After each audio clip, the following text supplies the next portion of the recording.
Olá a todos, bem-vindos ao nosso canal. É um prazer ter você aqui. Mas antes de nós irmos para o vídeo, já gostaria de agradecer a todos os inscritos no canal e você que está aqui pela primeira vez. Em seguida, assista o vídeo até o final e depois você avalie se merecemos o seu like ou não. Mas também não esqueça de compartilhar esta palavra, este vídeo nas suas redes sociais. E outra coisa, acione o sininho para você não perder nenhum dos conteúdos que postaremos neste vídeo. Sem mais delongas, vamos ao vídeo. Efésios capítulo 5. Carta de Paulo aos Efésios capítulo 5. Vamos fazer a leitura do verso 25. Maridos, amai vossa mulher como também Cristo amou a igreja e a si mesmo se entregou por ela, para que a santificasse, tendo-a purificado por meio da lavagem de água pela palavra, para apresentar a si mesmo igreja gloriosa, sem mácula, nem ruga, nem coisa semelhante, porém santa e sem defeito. Deixa aberto aí, não feche, feche apenas os olhos. Pai Santo, mais uma vez recorremos a Ti e a Sua graça, cônscios da nossa pequenez, da nossa miserabilidade, da nossa insignificância, cônscios da nossa dependência, da Sua graça, misericórdia, do Seu amor. Estende o Seu favor mais uma vez sobre toda essa congregação, que haja senso da Sua transcendência, demonstração de poder e do Espírito Santo, para vidas serem transformadas, edificadas, santificadas, e para que em nossos casamentos glorifiquemos Teu nome nessa terra, e venhamos dar testemunho do que é o matrimônio bíblico, santo, em nome de Jesus, amém. Na carta de Paulo aos Efésios, no capítulo 5 e 6, nós temos o maior tratado sobre a família de toda a Bíblia. Em Efésios 5 e 6, temos o maior tratado sobre família de toda a Bíblia. E no capítulo 5, dos versos 22 até o final do capítulo 5, nós temos o maior tratado sobre casamento em toda a Escritura. Efésios 5, do verso 22 até o fim do capítulo, que se dá no verso 33, temos o maior tratado sobre casamento escrito na Bíblia. Nós vimos a função do marido. Nós começamos com a posição do marido. Antes de entrarmos nos deveres do marido, nós entramos na função, na posição, porque eu acredito que antes do homem saber do seu dever, ele precisa saber qual é a sua posição dentro da família. Há muitos homens, muitos maridos deslocados dentro da família, não sabem, não definiram a sua posição dentro da família. Então nós definimos à luz da Escritura qual é a posição do marido dentro da família. É de liderança, de governo, é de conduzir mulher e filhos, de dirigir mulher e filhos e exercer sobre eles a autoridade. Após vermos a função do marido, agora vamos para os deveres do marido. Então é importante nós sabermos disso. No casamento, marido e mulher não devem buscar seus direitos, e sim seus deveres. É muito comum dentro do casamento, mulher e marido ficar exigindo seus direitos. O tempo todo os conflitos se dão, porque cada uma das partes querem exigir sempre os seus direitos.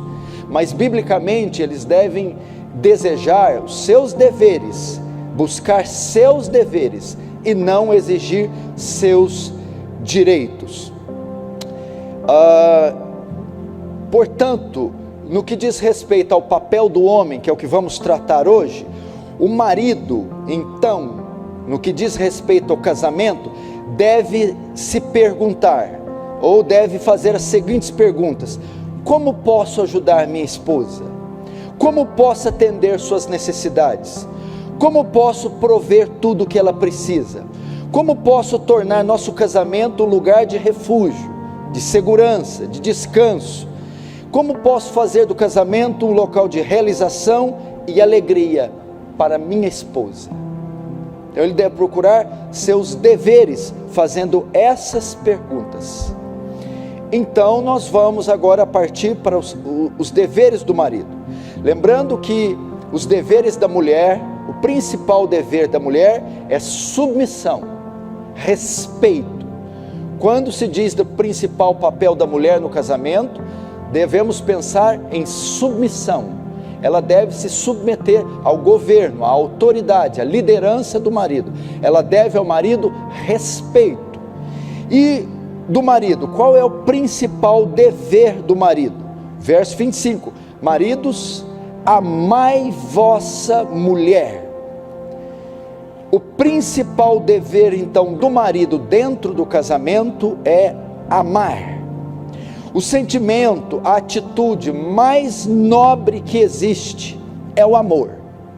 E este sentimento, que não é só um sentimento, que ele também se transforma em atitude, é o que Deus ordena que o marido tenha para com a sua esposa. O supremo dever dos maridos é amar, amor. O supremo dever do marido é amar sua esposa. Maridos, sempre que pensarem em suas esposas, sempre que se dirigirem a elas, sempre que levarem em conta as suas esposas, lembre-se disso: amor. Vocês devem amor a elas. Esse mandamento, o que Paulo sugere, o que Paulo ordena aos maridos, não é: maridos, dominem suas esposas, já que vocês são cabeças. Maridos, subjulguem suas esposas, já que vocês são líderes.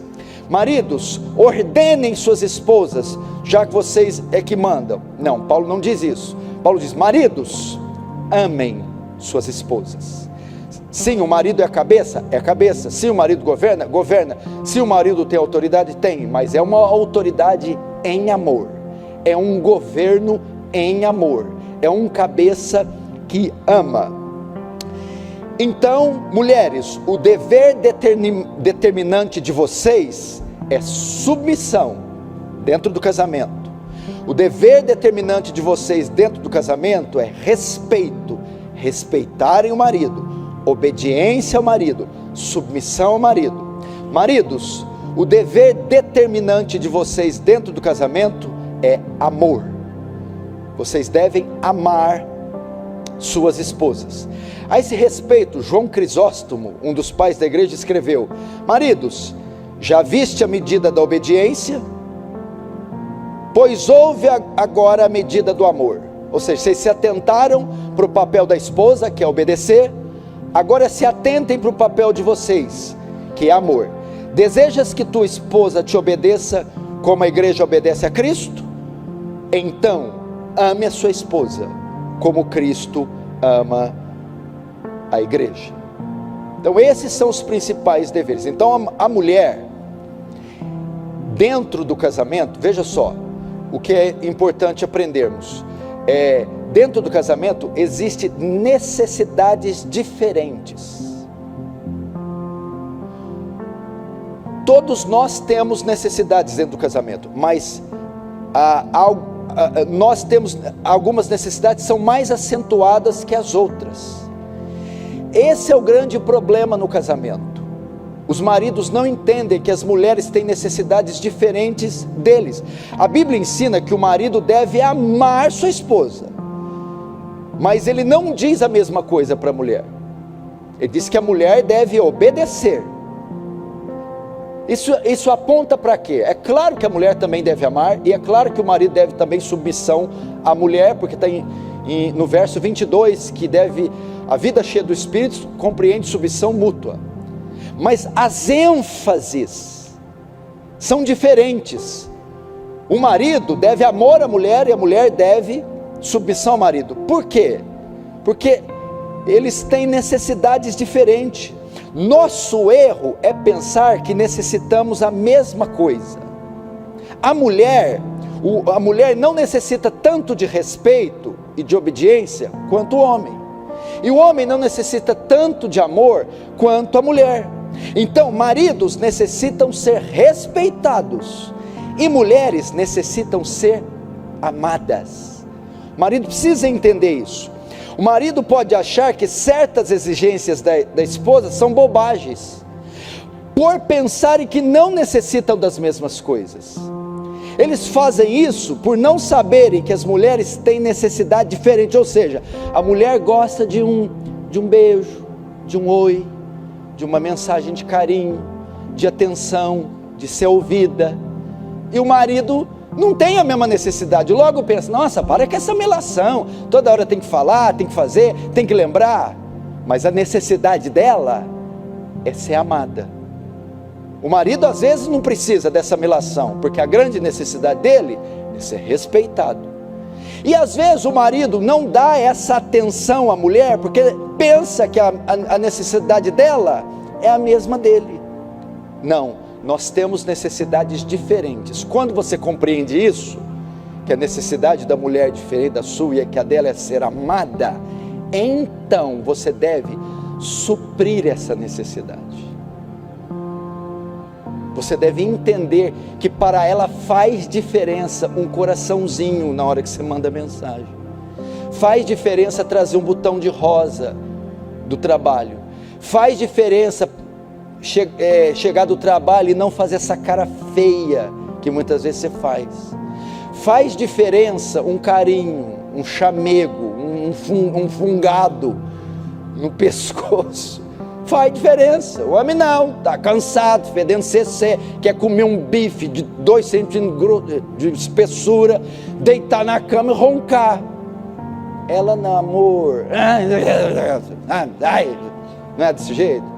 Fala comigo, vem cá, você viu, você gostou da torta? Que torta? Que eu fiz? Nem vi torta, mas você achou que ficou salgado ou doce? Ai meu Deus do céu.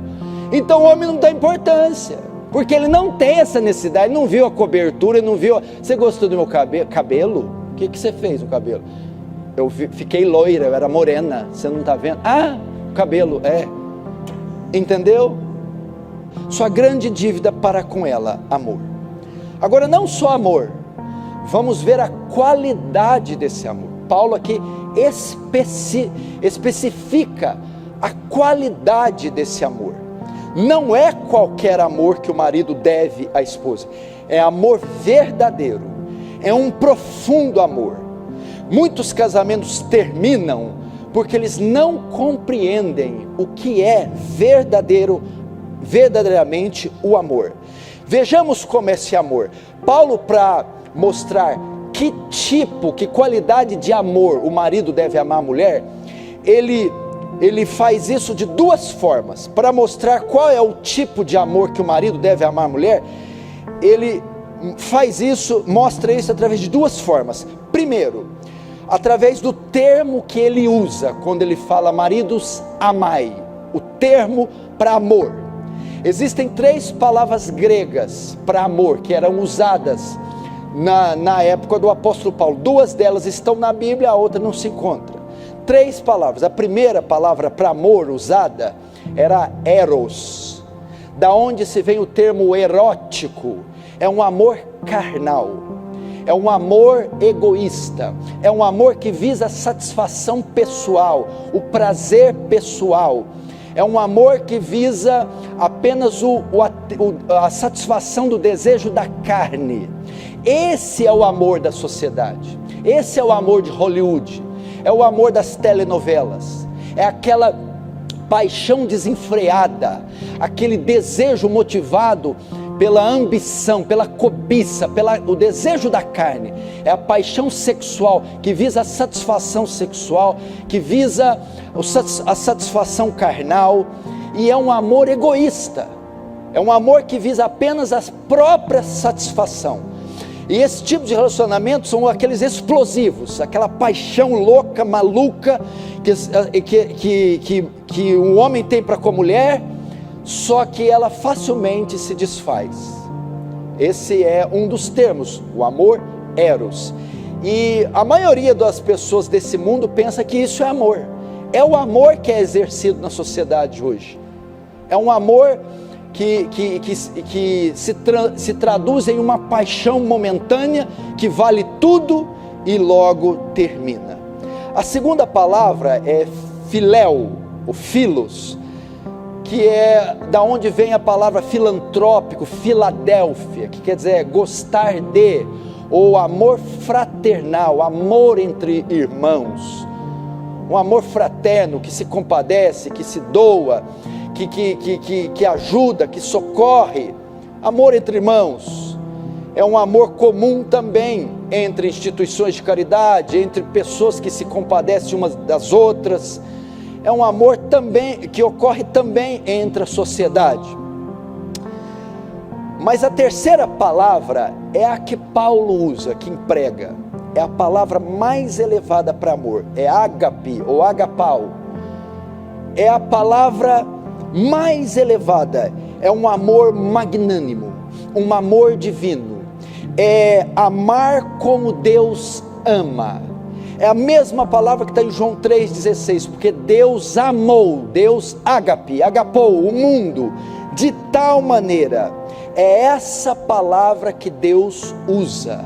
Maridos, vocês devem amar suas esposas com o mesmo amor de Deus, com o mesmo amor com que Deus amou o mundo, com o mesmo amor que Deus amou o pecador.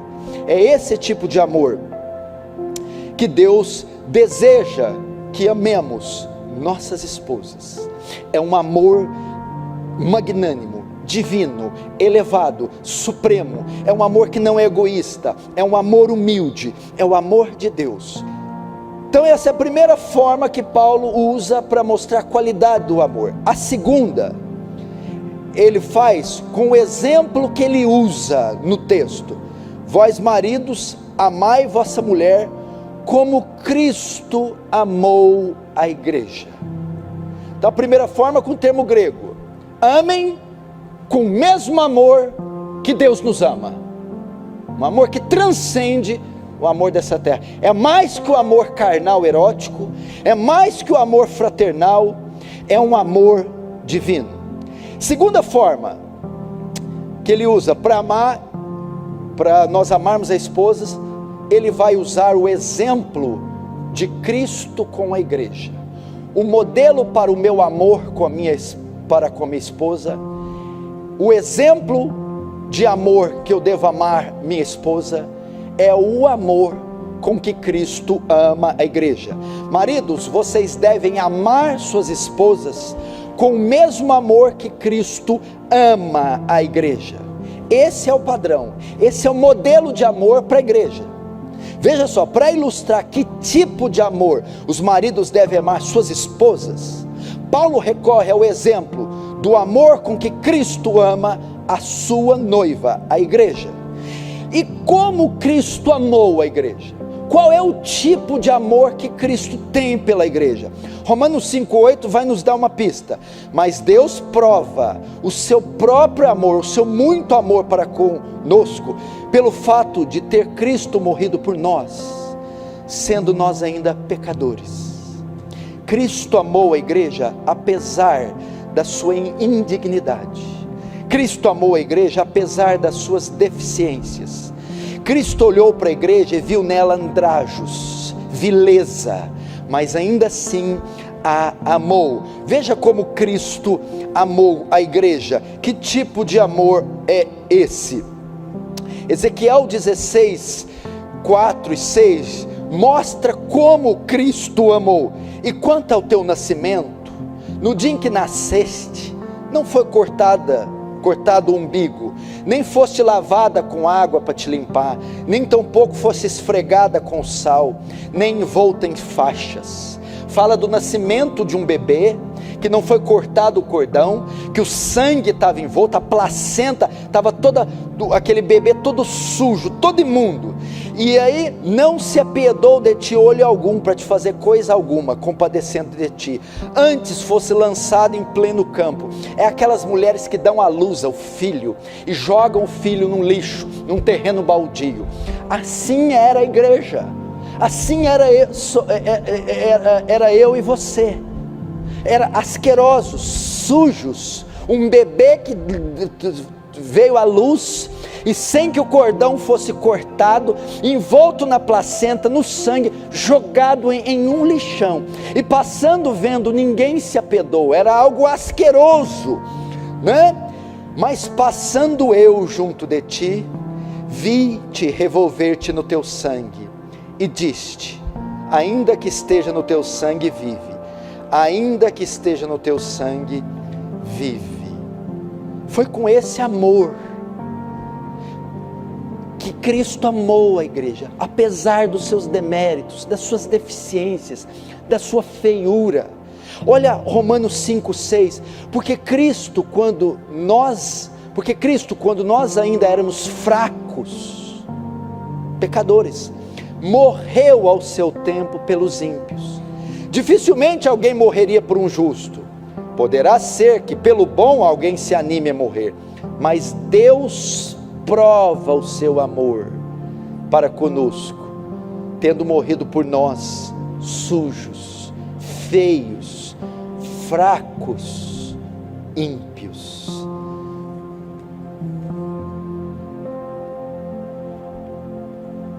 Como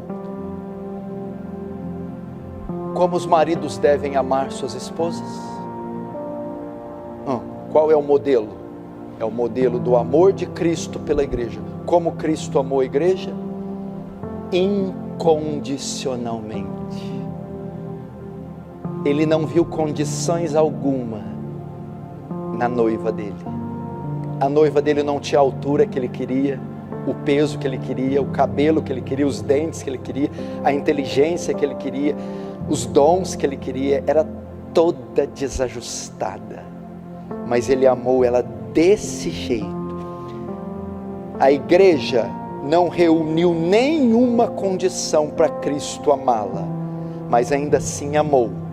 Maridos, ainda que as suas esposas não reúnam nenhuma condição, ainda que sejam cheias de defeitos, ainda que não tenham os dons, a beleza que você queria, você deve amá-la assim mesmo, independente se reúne as condições ou não. Esse é o tipo de amor que Deus deseja que nós, maridos, amemos nossas esposas. O mundo ensina que devemos buscar alguém perfeito, compatível, que supra todas as nossas necessidades. Errado. Como você vai amar sua esposa biblicamente se ela reúne todas as condições? Se ela é perfeita? É impossível. Como você vai amar como Cristo amou se ela reúne todas as condições? É impossível. Mas você diz, pastor, com o tempo, quando eu estava namorando, ou estava no momento de corte, eu era apaixonado, eu tinha uma visão, mas depois que eu me casei, eu vi o tanto que essa mulher é difícil, tanto que ela é complicada. Ou, pastor, quando eu casei os primeiros anos era uma beleza, agora passou o tempo, ela engordou, ficou mais velha que eu, aí eu fui perdendo o interesse. Então essas coisas têm feito meu casamento ter crise. Primeiro, o fato de eu ter conhecido ela melhor depois do casamento, e ter endurecido, não é o que eu pensava. Ou o fato dela ter mudado, envelheceu, ou sofreu um acidente, desfigurou o rosto, ou não pode mais ter relação íntima comigo. Eu vou deixá-la? Eu vou abandoná-la e arrumar outra mulher? Ou vou deixar de amá-la? Não.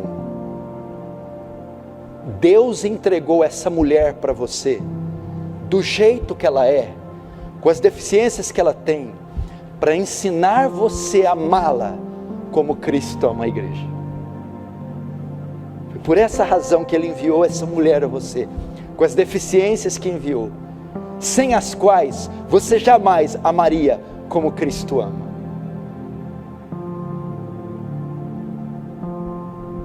Ele te deu uma mulher débil para que você aprenda a amar como Cristo. Eu estou com a minha esposa com perna ou sem perna, figurada ou desfigurada, velha ou nova, doente, debaixo d'água, do calor, do frio, de qualquer para o que der e vier, independente da sua condição. Assim devem amar os seus maridos, as suas mulheres, incondicionalmente. Esse amor também é um amor inquebrável. Inquebrável. A palavra grega não dá ideia só de incondicional, mas dá ideia também de amor inquebrável e intencional. Primeiro, inquebrável. O amor vamos lá, o modelo do nosso amor para com a mulher é o modelo do amor de Cristo para a igreja. Como é que é o amor de Cristo pela igreja? Inquebrável. Romanos 8,35 vai mostrar o amor de Cristo pela igreja. Quem nos separará do amor de Cristo? Quem pode desfazer o amor de Cristo pela igreja? Será tribulação, ou angústia, perseguição, fome, nudez, perigo ou espada? Quem nos separa? É um amor inseparável. Então o amor do marido para a mulher, nem a angústia, nem a tribulação, nem a perseguição, nem a fome, nem a nudez, nem o perigo ou a espada pode quebrar. O amor que ele tem por ela deve suportar e superar toda espécie de crise. É um amor inquebrável, inseparável. E o texto continua, Romanos 8, 38, 39, porque estou bem certo que nem a morte, nem a vida, nem os anjos, nem os principados, nem as coisas do presente, nem do porvir, nem os poderes, nem a altura, nem a profundidade, nem qualquer outra criatura poderá separar do amor de Deus que está em Cristo Jesus. Outra vez, o amor que Cristo tem pela igreja, nem anjos, nem principados, nem potestades, nem coisas do presente, nem do porvir, nem altura, nem outra criatura pode quebrar, desfazer, separar. Esse é o modelo. Então, o amor que os maridos têm pelas esposas, a maneira que os maridos devem amar suas esposas, nem a fome, nem a nudez, nem principados, nem potestades, nem o presente, nem o porvir pode quebrar, pode desfazer. O amor do marido para a esposa deve ser um amor inseparável, indissolúvel, inquebrantável, inquebrável. Portanto, Cristo ama a sua igreja com um amor que nada pode desfazer, um amor que não pode ser quebrado por tribulações, angústias, crises ou defeito algum. Continuando agora a esse respeito, Crisóstomo diz, veja só, já viste a medida da obediência? Já ouviste a medida da obediência, pois ouve também a medida do amor. Desejas que tua esposa te obedeça como a igreja obedece a Cristo? Então ame a sua esposa como Cristo ama a igreja. E se for necessário que você dê sua vida, ou seja cortada em 1000 pedaços, ou tenha que suportar qualquer outra coisa por ela, não recuse. Cristo trouxe sua igreja à submissão, não por ameaças, mas por amor. Portanto, conduza-se assim para com a sua esposa. Está pensando largar por causa do arroz? Por causa do hálito dela? Porque você viu uma manchinha, ela tem uma manchinha que eu não via. Por que é que você quer largar mesmo? Por que não está bom? Porque ela fala um pouquinho a mais. O que mais? Porque ela... não sei. Um amor que vence, supera tribulação, fome, nudez, crise. Isso é amor. Isso é um amor que o mundo não conhece. Entre nós, é importante ressaltar, pode haver o amor eros e o filéus, Porque você não casa com o espírito, você casa com, somos homem. Dentro do relacionamento tem o amor eros, a atração conta. Eu casei com a moça porque ela é bonita, ela me atrai, não é pecado, eu posso escolher uma pessoa assim. E também pelo amor filéus, gostar dela, eu gosto dela, eu gosto da companhia dela. Só que o mundo para nesses dois. A igreja não. A igreja, além do eros, atração pela mulher, que é gostoso, pelo marido, pelo filéus, gostar de estar junto, nós temos o ágape. Transcende esse tipo de relação aqui humana. Vai além. É incondicional. Não reúne condições. E é inquebrável. E também, a palavra agapau dá a ideia de amor intencional. Intencional. O que é isso? Traz a ideia de intencionalidade. Deus amou o mundo porque quis amar, desejou amar, gostou de amar. Foi intenção dele amar. Foi um amor voluntário. Oséias 14:4. Eu voluntariamente vos amei. João 10:18. Ninguém tira a vida de mim, mas eu dou por minha espontânea vontade. Tenho autoridade para dá-la e para retomá-la. Veja como é que Cristo amou a igreja. Voluntariamente. Decidiu amar. João 15. Ninguém tem maior amor que esse, de dar a sua vida pelos seus amigos. Ele deu, ele quis amar. Maridos, qual é o tipo de amor que você tem que amar? É um amor decidido. Eu decidi amar minha esposa. Eu desejei amar minha esposa. Eu quis amar minha esposa. É um amor intencional, não é um amor por obrigação. Não é apenas cumprir o protocolo, ou a regra, ou o mandamento, ou com temor a Deus ter que fazê-lo, poxa. Não!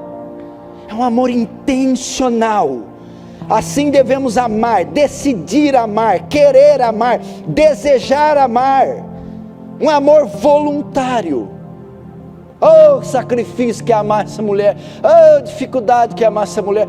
Nossa, Deus do céu, tem que amar, afinal de contas mandar. Mas não, queira amar, goste de amar, decida amar,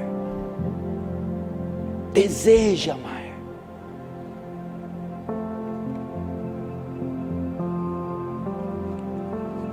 É o que Cristo espera do nosso amor. O que mais? Ele é incondicional, ele é intencional, ele é inquebrável e ele é sacrificial, porque o modelo de amor de marido para com a mulher é o amor de Cristo para com a igreja. Como é o amor de Cristo para a igreja? Ele é sacrificial, porque o texto diz: maridos, amai vossa mulher como também Cristo amou a igreja e a si mesmo se entregou por ela. Veja só, o amor de Cristo foi tamanho pela igreja que ele se sacrificou por ela. Não somente estava pronto a sacrificar, mas de fato se sacrificou.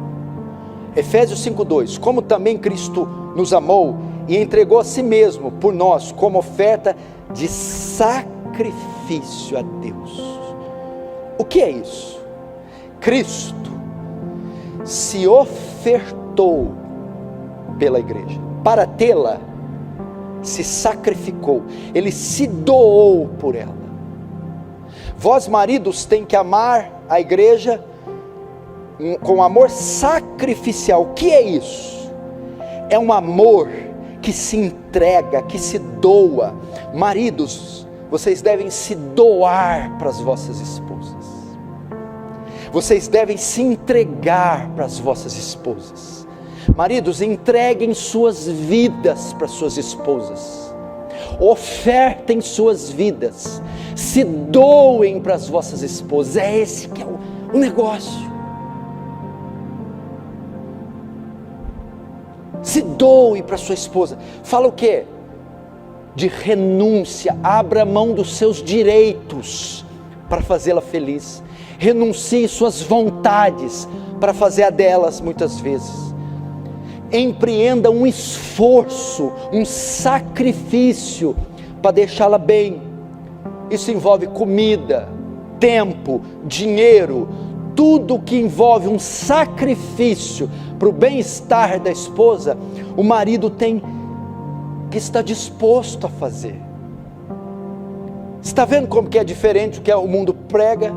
Que o marido é o cabeça, a autoridade, mas não é uma cabeça para se beneficiar, para ser um ditador tirano e fazer da mulher gato e sapato, para que a mulher satisfaça os seus desejos egoístas e caprichosos. Não, é uma cabeça que se oferece para sua mulher, é uma cabeça que se sacrifica para sua mulher.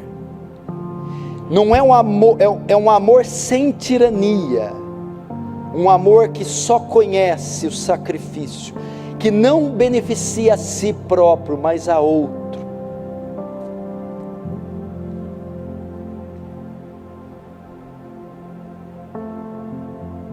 É isso que as mulheres merecem. Você deve entender também que amor é sempre um verbo.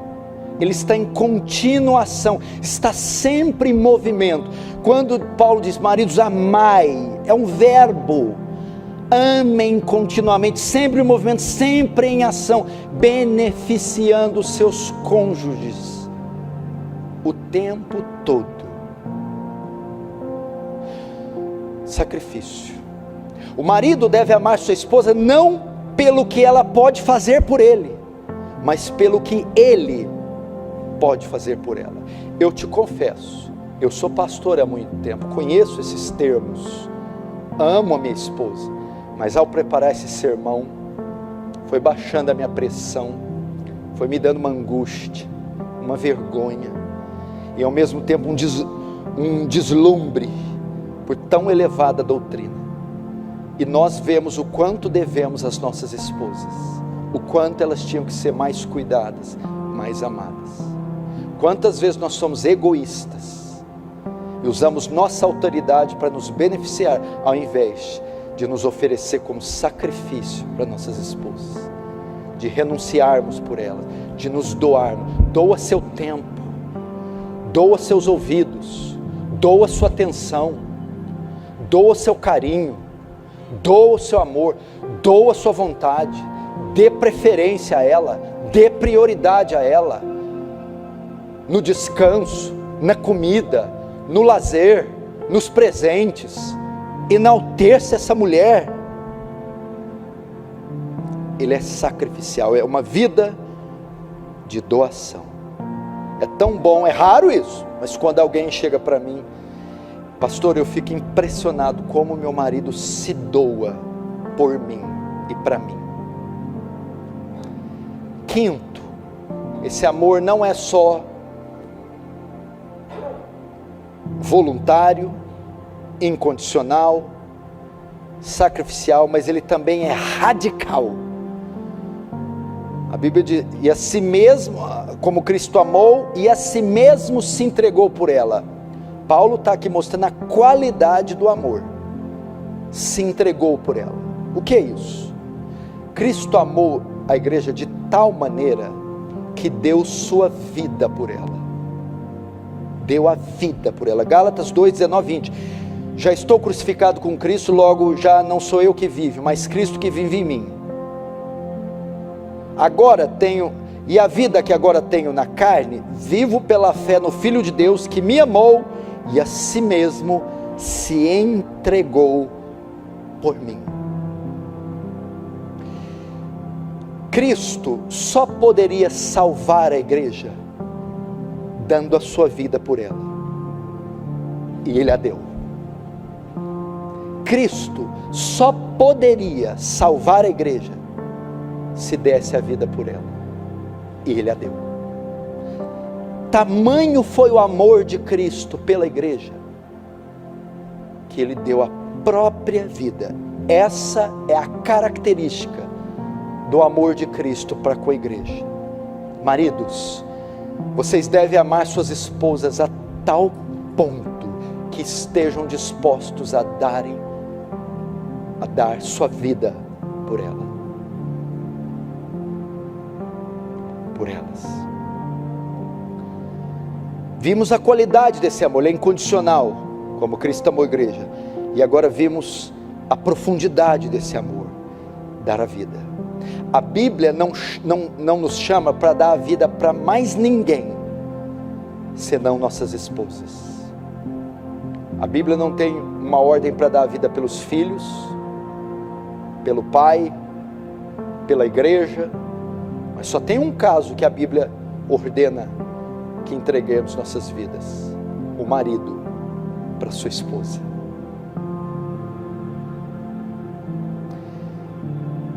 Esse é o tipo de amor que Deus deseja. O amor é paciente, o amor é bondoso, não inveja, não se vangloria, não se orgulha, não maltrata, não procura seus interesses, não se ira facilmente, não guarda rancor. O amor não se alegra com a injustiça, mas se alegra com a verdade. Tudo sofre, tudo crê, tudo espera, tudo suporta. Aí você diz assim: mas não dá para saber também, né, se eu daria ou não a vida para minha esposa. Nunca teve uma situação em que eu tivesse que dar minha vida por ela. Pois eu acabei de ler um texto que mostra as características de alguém que daria a vida pela sua esposa. A pergunta é: você vive como um homem que daria, sacrificaria sua vida por ela a qualquer momento? Amando como está em 1 Coríntios 13:14, tudo sofre, tudo crê, tudo espera, tudo suporta.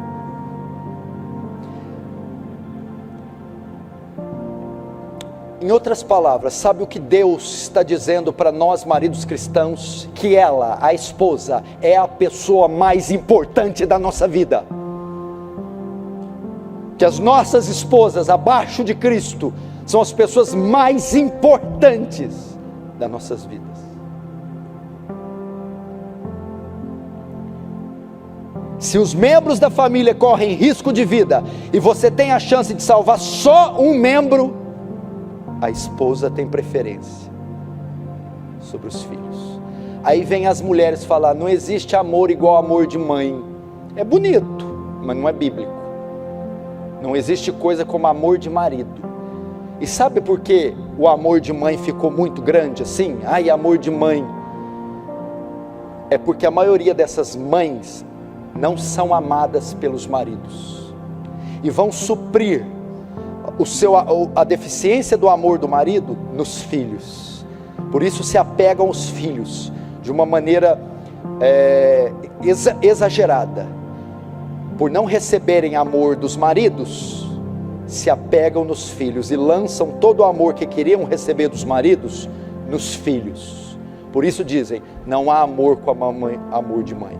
Agora, uma mulher que é amada pelo marido nesses termos, nessa forma, jamais vai suprir a carência do seu amor nos filhos. Os homens são culpados de fazer as mães terem relações tão exacerbadas com os filhos. Esse amor é amor radical. Sexto, agora Paulo vai mostrar que o amor que Cristo tem pela igreja é um amor que demonstra o seu interesse pelo bem-estar da igreja. É um amor, ele se interessa pelo bem-estar da igreja, se preocupa com ela, ele quer que ela seja perfeita, deseja que ela seja bela, formosa, tem orgulho dela e demonstra o bem-estar dela. Veja só onde converge esse amor. Amou a igreja, a si mesmo se entregou por ela, para que a santificasse, tendo a purificado por meio da lavagem de água pela palavra.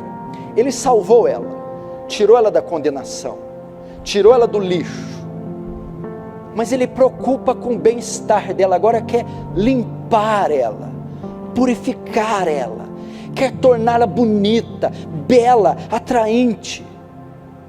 E como ele faz? Santificando ela, purificando ela, porque diz que ele o amou para santificá-la. Ele tem preocupação com o seu estado, com a sua condição, com o seu bem-estar, com as suas necessidades. O amor do marido com a mulher também deve ser assim, se preocupar com a sua condição, e isso vai convergir na santificação. Então, maridos, nossa liderança deve convergir na santificação da esposa. Significa que o marido deve trabalhar pela pureza da esposa, pela santidade da esposa. Beleza aqui, necessidades aqui, beleza no caso aqui, elegância aqui, ele está falando de necessidades espirituais, e o marido deve se preocupar com isso. Se você ler em 1 Coríntios 11, 2 e 3, diz assim, não precisa abrir não, eu abro rapidinho, olha só.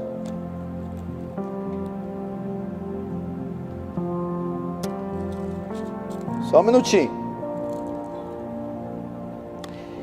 Mas Paulo escrevendo aos Coríntios: porque zelo por vós com o zelo de Deus, visto que vos tenho preparado para vos apresentar como virgem pura a um só esposo, que é Cristo. Mas receio que assim como a serpente enganou Eva com sua astúcia, assim também seja corrompida a vossa mente, e se aparte da simplicidade que há no Evangelho de Cristo. O que acontece aqui? Paulo estava preocupado com a pureza doutrinária da igreja, e ele queria apresentar essa igreja diante de Deus como virgem pura, santa, sem defeito, ok? E ele estava vendo que as heresias estavam assediando a igreja de Corinto, e Paulo estava trabalhando para essas heresias não chegarem e não mancharem a igreja. E a preocupação dele é: eu tenho que tomar o cuidado de apresentá-la como virgem pura. Paulo então se preocupava com a pureza, a santidade da igreja. Maridos têm que preocupar com a pureza das suas esposas, com a santidade das suas esposas. Você não expõe a sua esposa a coisas impuras. Você não submete a sua esposa a coisas doutrinariamente impuras, teologicamente impuras, ou moralmente impuras. Você guarda a esposa da heresia, guarda a esposa do erro, mas guarda a esposa da pornografia, guarda a esposa dos palavrões, guarda a esposa da imoralidade. É dever do marido fazer isso, preocupar-se com a pureza da sua igreja, da sua esposa, preocupar com o seu bem-estar espiritual. É comum nós vermos esposas abatidas, desencorajadas, frias, tristes, sem fé, sem ânimo, sem pureza, carnais, porque não tem maridos que se ocupam dos seus interesses, que trabalham a pureza das suas esposas, a vida devocional das suas esposas, o discipulado das suas esposas, e elas estão aí. Agora, como ele faz isso? Como o marido é um amor purificador, santificador, como o marido purifica a sua esposa? Como ele santifica? Através de duas formas. Primeiro, pelo seu testemunho diário. 1 Coríntios 7 diz assim, para o marido crente: maridos, está casado com a mulher incrédula?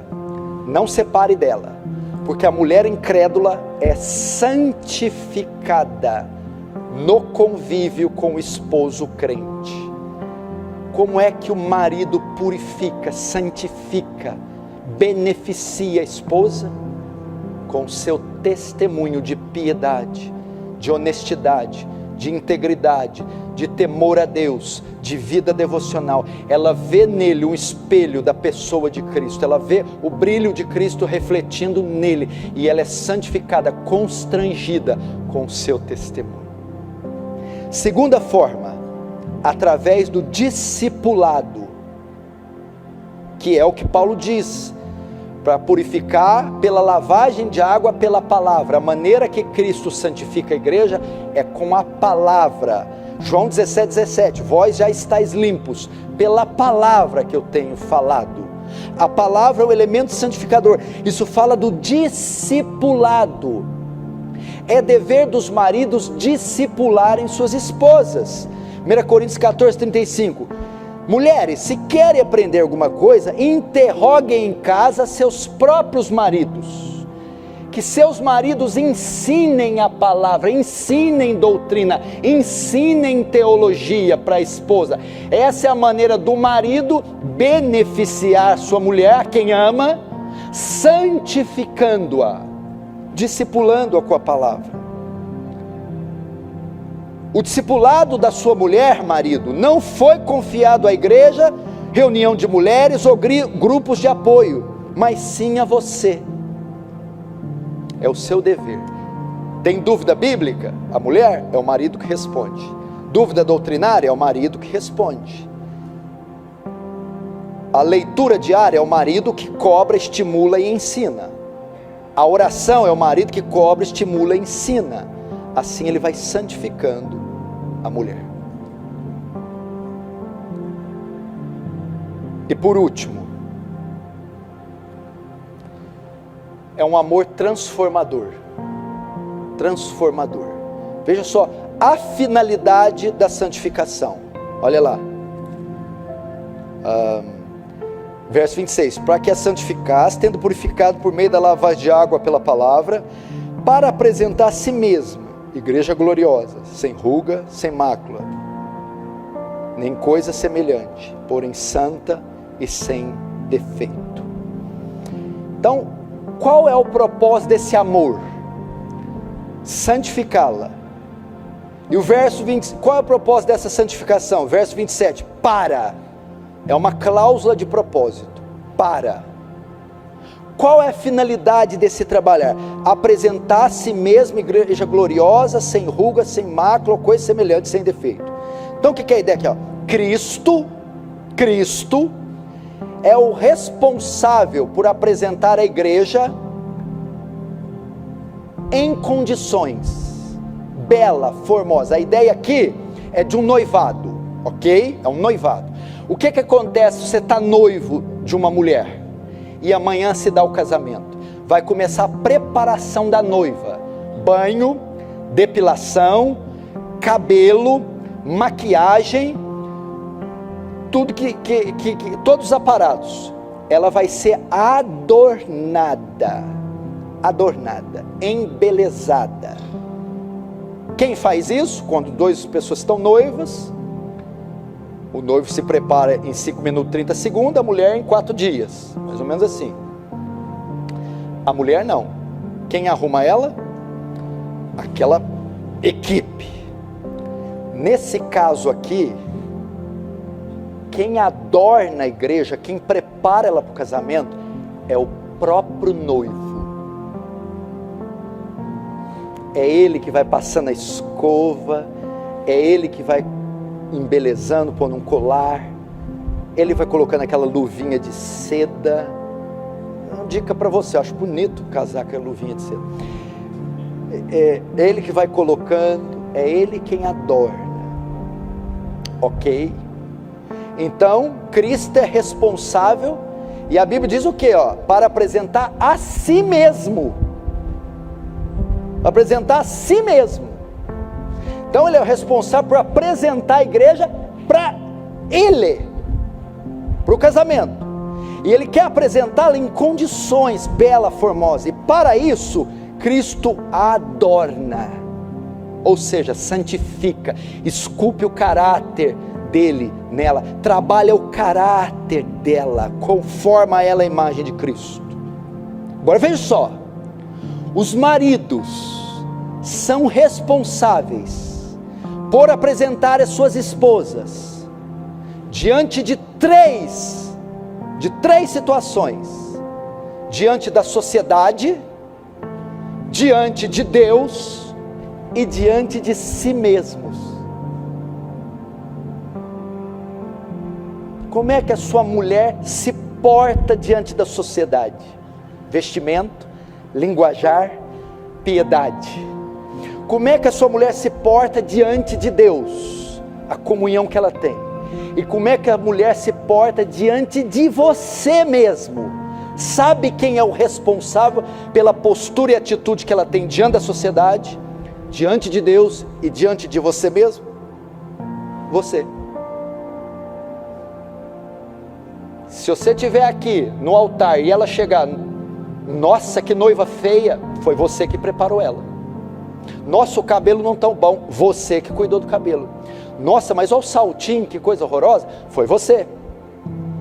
Nossa, entendeu?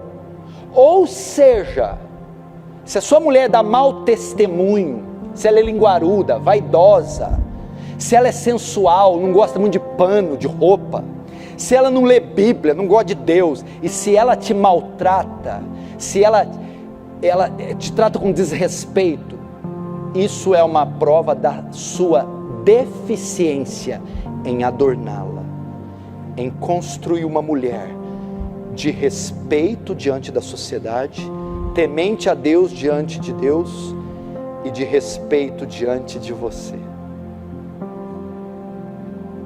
Se você quer ter uma esposa bíblica que te agrada, você tem que trabalhar duro em esculpi-la. E como o marido faz isso? Como ele adorna, como ele chama para o ateliê. E agora vamos começar, vamos deixá-la linda. Como ele faz isso? Vou citar aqui através de 5 formas, rapidinho. Primeiro, como ele adorna a esposa? Intercessão. Maridos, quanto tempo vocês gastam orando pelas suas esposas? A esposa deve ser o principal alvo de oração do marido. Segundo, ensinar a palavra à sua esposa. Como você esculpe ela? Você precisa de um cinzel, de um formão. É a palavra. Senta com essa mulher, ensina a escritura para ela.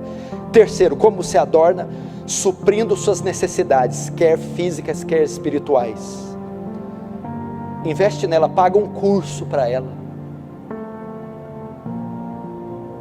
Incentive ela a terminar os estudos. Paga um tratamento dentário. Olha só, a coitada nem sorri de vergonha. Tadinha.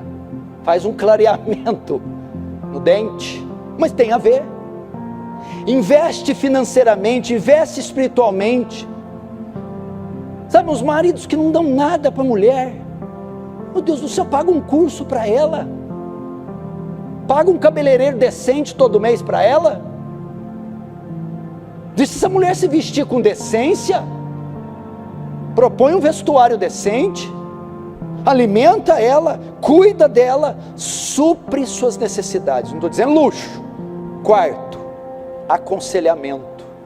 Sabe quem que é o principal pastor da sua esposa? I have good news for you. Você. Aconselha. E quarto, ser exemplo. Dá um bom testemunho para sua esposa. A frase, para terminar, que todo mundo diz no mundo é: cada homem tem a mulher que merece. Errado. Cada homem tem a mulher que forma. Então, se vier marido reclamar da esposa, para mim, é fruto do seu trabalho ou da sua missão para com ela. Porque cada um tem a mulher que faz. A beleza da noiva, da igreja, ela se dá pelo trabalho de Cristo. A beleza da noiva, da igreja, ela se dá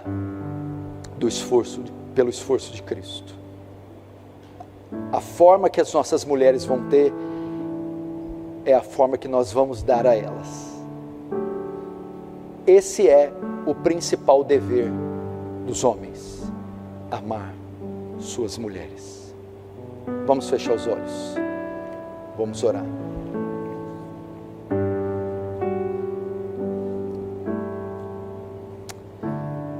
Você, mulher, não vai julgar o seu marido, nem esfregar isso na cara. Se ele tem dificuldade de cumprir isso, você vai orar: Deus, eu amo esse homem, estarei com ele até o fim. Dá graça para ele cumprir o que foi pregado, e me ajuda a auxiliar ele no que foi pregado. Eu quero ajudar ele a me amar como Cristo ama a igreja. Não acusá-lo, não oprimi-lo. Quero me submeter, respeitá-lo como a Bíblia manda, e quero ajudá-lo em oração, em aconselhamento, a como me amar como Cristo ama a igreja. Os maridos oram. Se nunca ouviram isso ou nunca fizeram, primeira coisa, pede perdão. Deus, perdoe porque eu não amei ou amo a minha esposa dessa forma, não tenho esse cuidado para com ela. Perdoa, Deus,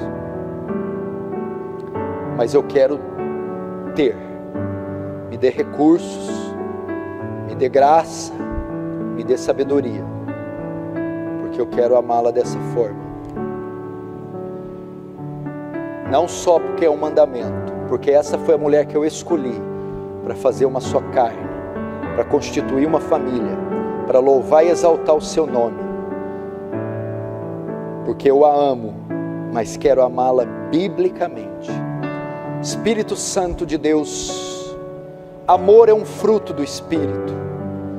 Se a vida no Espírito, do verso 18, compreende amar incondicionalmente, então Espírito, nos dá esse amor, nos concede esse amor, para amar como Cristo amou a igreja.